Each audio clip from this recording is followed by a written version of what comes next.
Touch the lake. As we bid farewell to the water-hair year of the Tibetan lunar calendar, we bring you top news related to Tibet from the significant events of the past year, including the program of His Holiness the Dalai Lama, deteriorating human rights situation inside Tibet, the advocacy initiative of the Central Tibetan Administration, and the major development related to Tibet.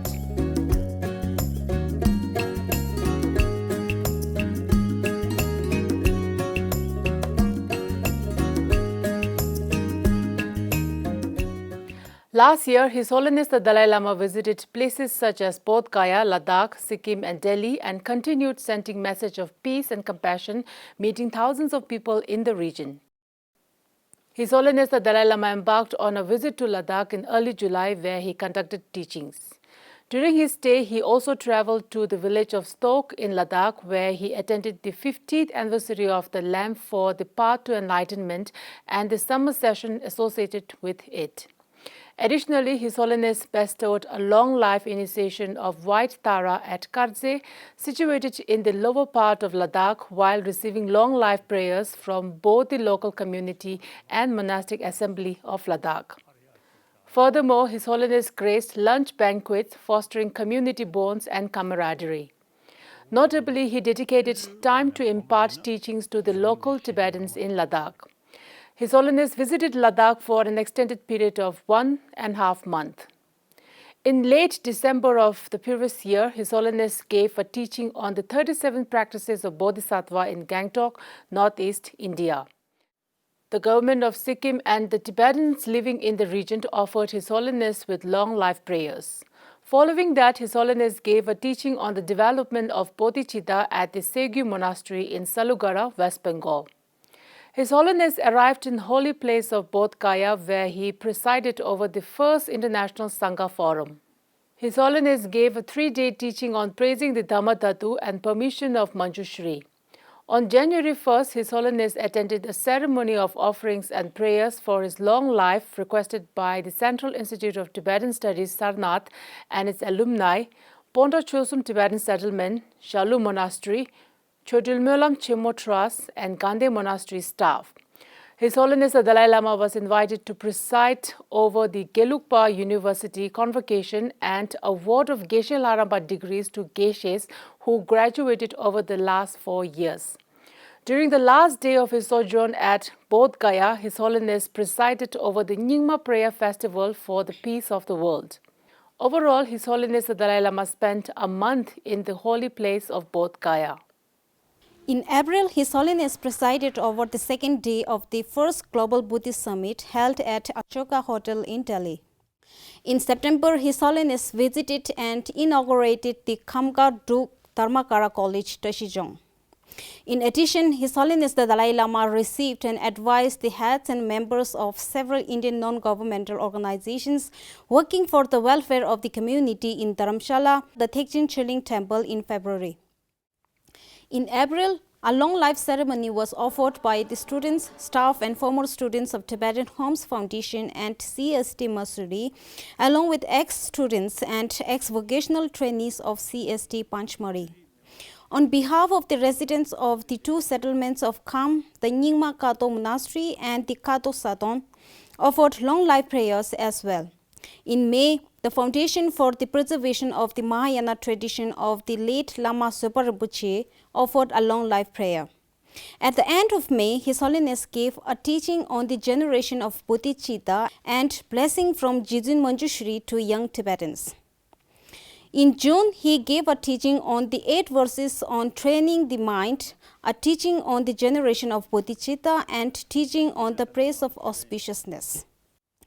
In July, His Holiness the Dalai Lama celebrated his 88th birthday. He presided over the official celebrations and gave the blessings and said he would live long for the benefit of all humanity, especially for the people of Tibet. In September, His Holiness the Dalai Lama gave a teaching on the Madhyamaka Avatara. In October, he gave the Avalokiteshvara initiation and in addition, students, staff and ex-students of Institute of Buddhist Dialectics, Sera J. Hartong Khanzen and Tibetan Chamber of Commerce offered a long life prayer to His Holiness. His Holiness the Dalai Lama has also given private audiences and given advice to the members and delegates of many gatherings at his residence, and has received audiences from people all over the world who have come to see him in person. 75 years have passed since the United Nations adopted the Universal Declaration of Human Rights, but no improvement has occurred in Tibet under the repressive Chinese government policies.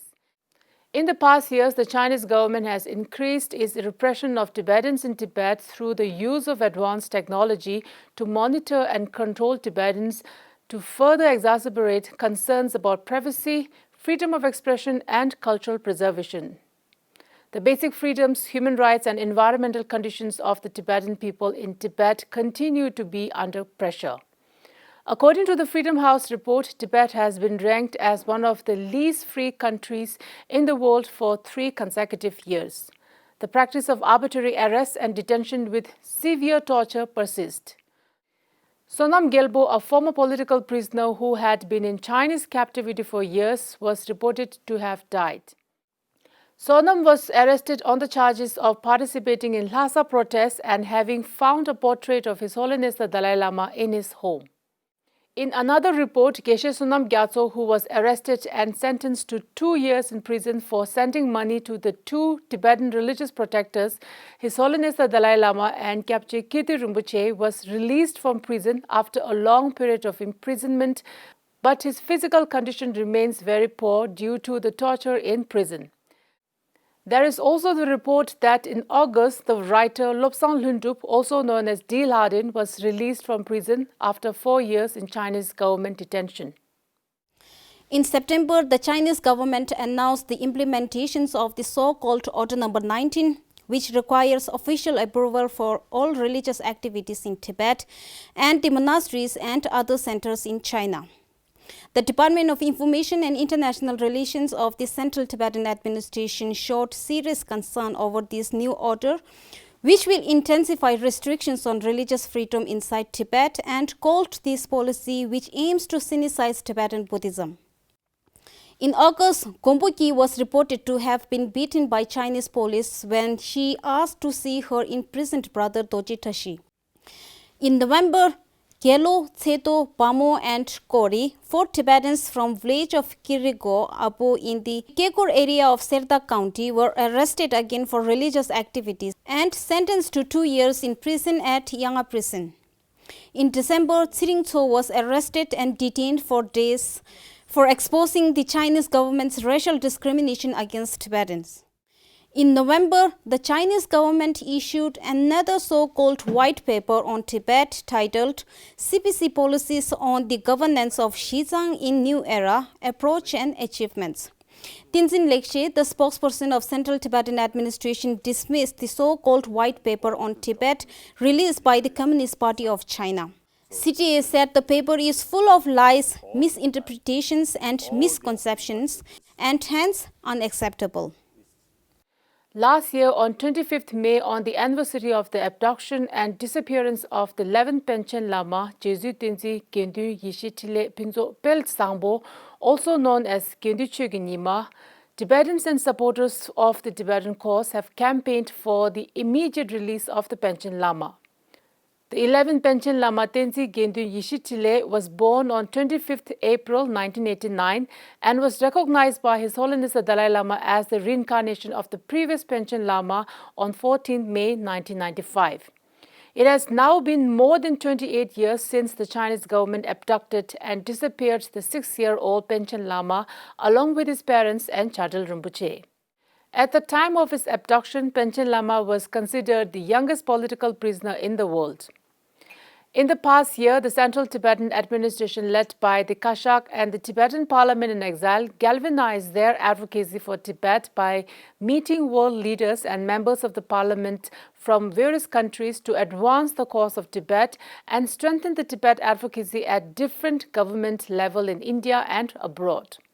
In June last year, a joint diplomatic outreach initiative of Kashak and the Tibetan Parliament in Exile of the Central Tibetan Administration held a series of meetings with the ambassadors or deputy ambassadors of at least 17 countries, including the US, Czech Republic, Lithuania, and Taiwan in New Delhi.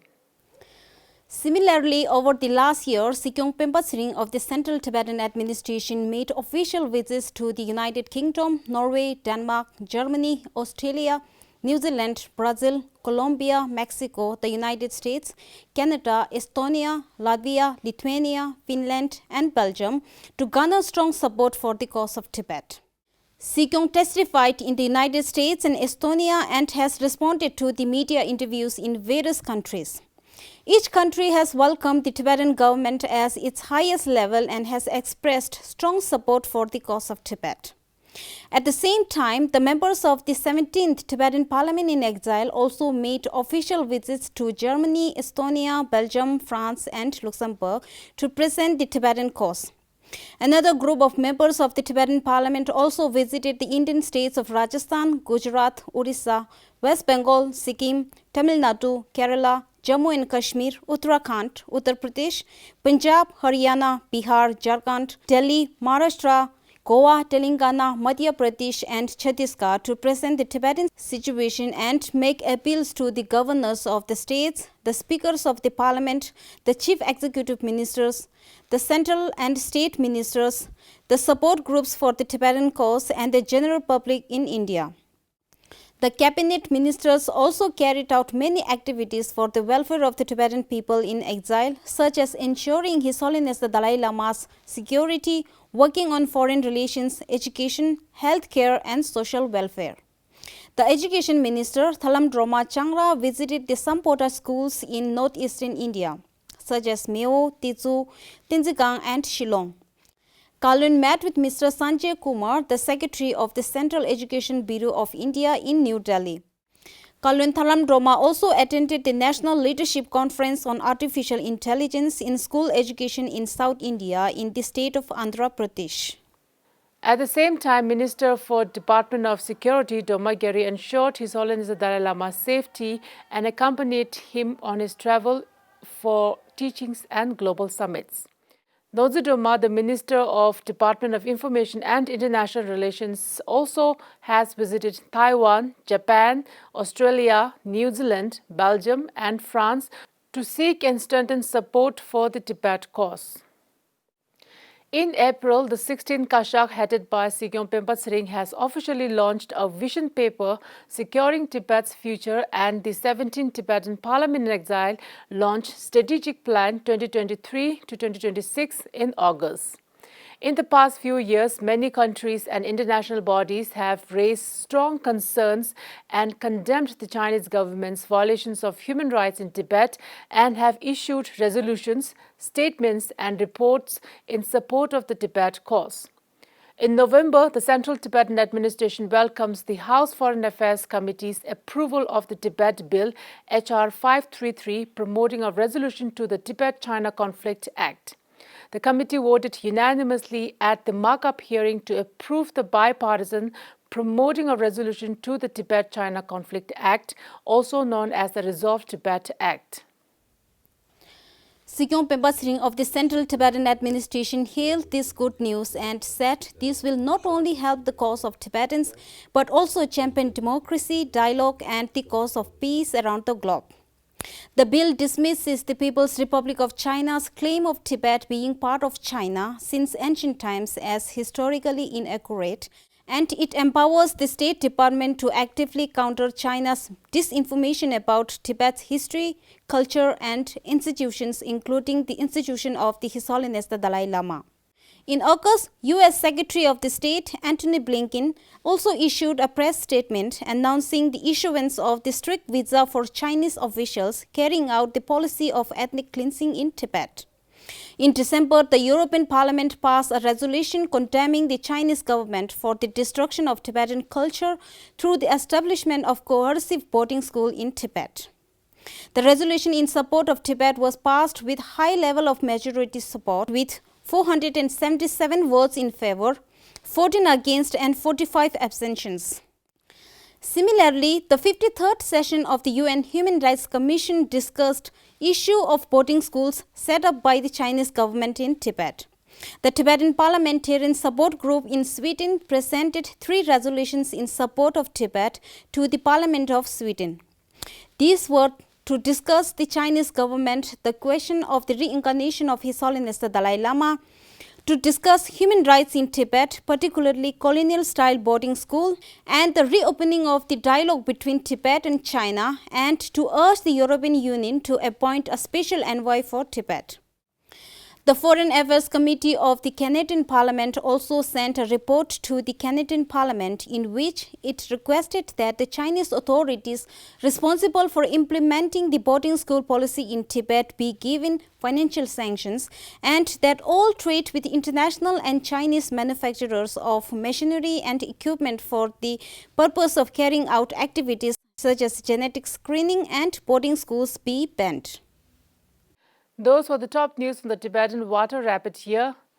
Tibettv wishes all its viewers a very happy Losar.